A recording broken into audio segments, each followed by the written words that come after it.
So the Bengals finally did it. They finally paid T. Higgins and Jamar Chase. They signed Jamar Chase to a 4-year, $161 million extension, and T. Higgins to a 4-year deal worth $115 million. That's a lot of money.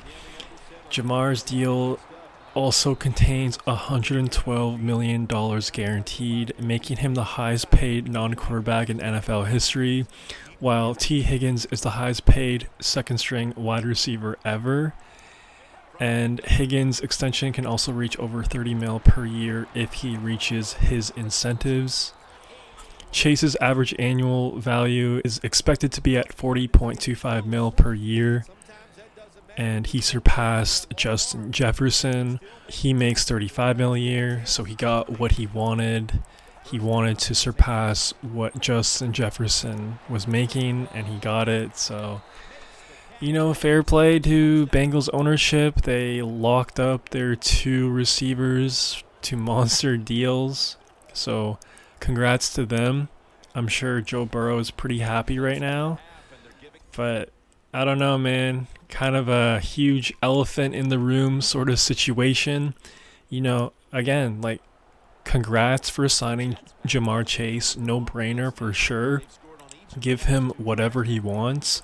The dude is already a Hall of Famer in my opinion.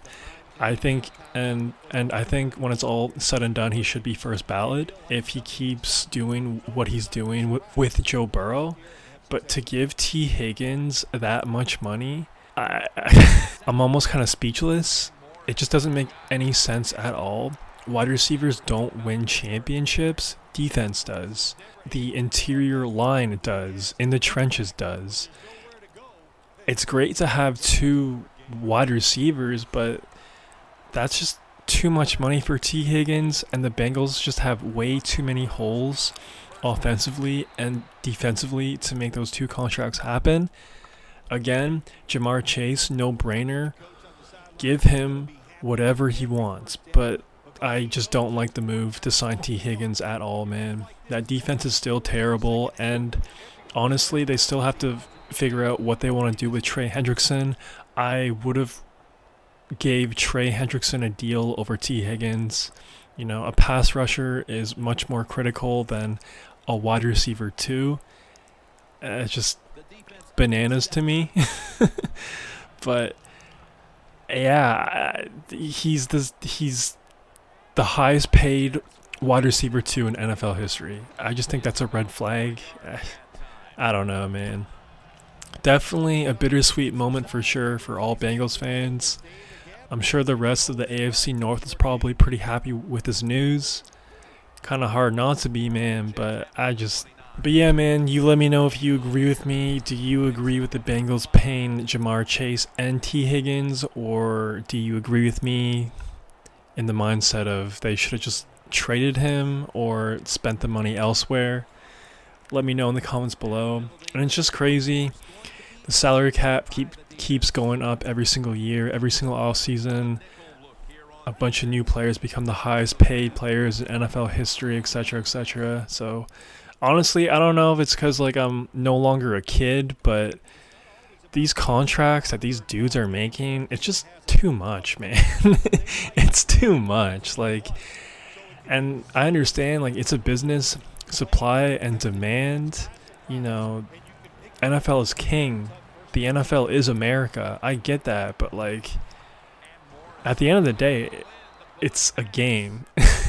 I know it could be a very violent game. It's nowhere near as violent and risky as it once was back in the 80s, 70s, early 2000s, even the mid 2010s. But it's just it's still a game at the end of the day. And these dudes are making $40 million a year, $50 million a year, $500 million contracts. It's just bro, I don't know. Just kind of crazy to me. But as far as the Bengals defense goes for the year 2025, my question to Zach Taylor and company, what's your plan? Seriously, you didn't add any defensive free agents to my knowledge. I know you brought back P. Ryan as your RB2 to Chase Brown. I mean, that move was incredibly stupid. You don't need to sign a running back to that sort of contract when money is already tight. That just makes no sense. And Chase Brown was fine. You don't need to get a backup RB in free agency. Just draft one in the 6th round or something.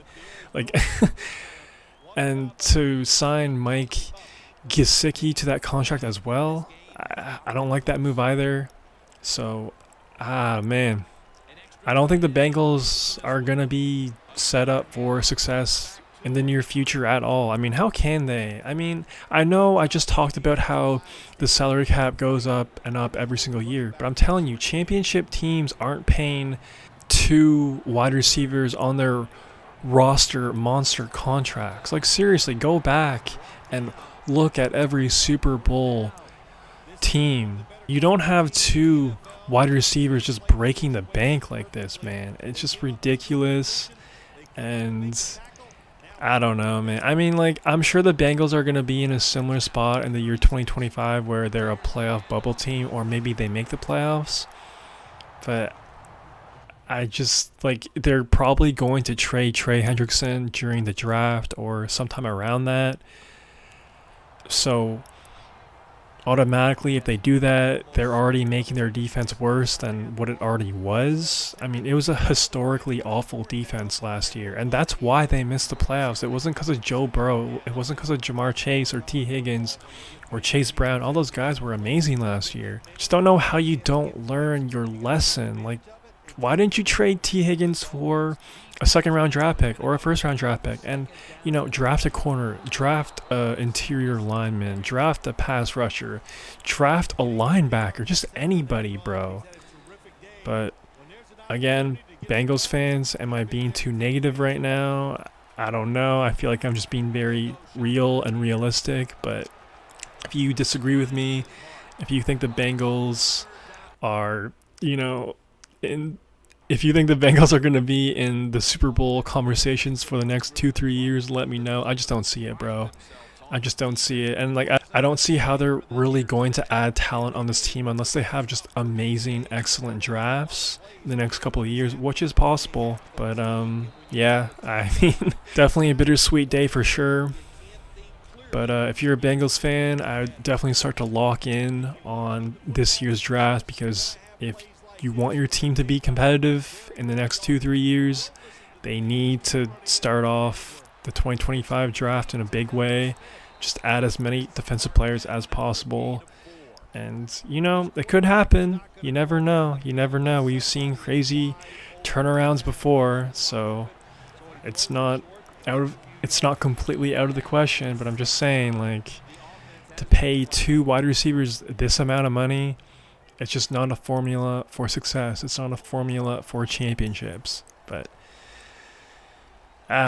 yeah, kind of frustrating, because I like seeing Joe Burrow and Jamar Chase in January. We've seen it, and they went on a run, and they beat Mahomes in Arrowhead. But I just don't think they're set up to do that in the future. But, yeah, you let me know if you agree with me.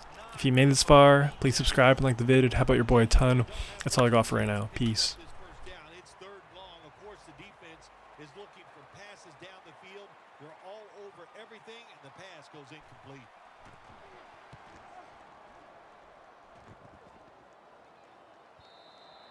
And no return as this goes for a touchback.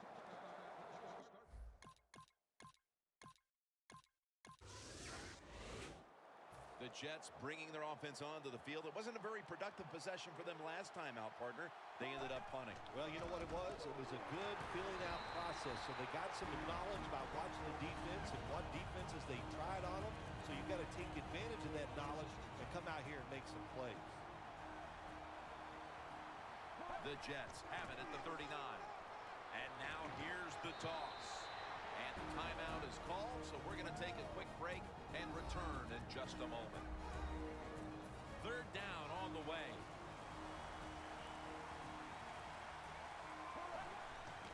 They feed it to him one more time. And he's going to be tackled, and that's going to bring us to 4th down. Quickly will be called on now to punt the football.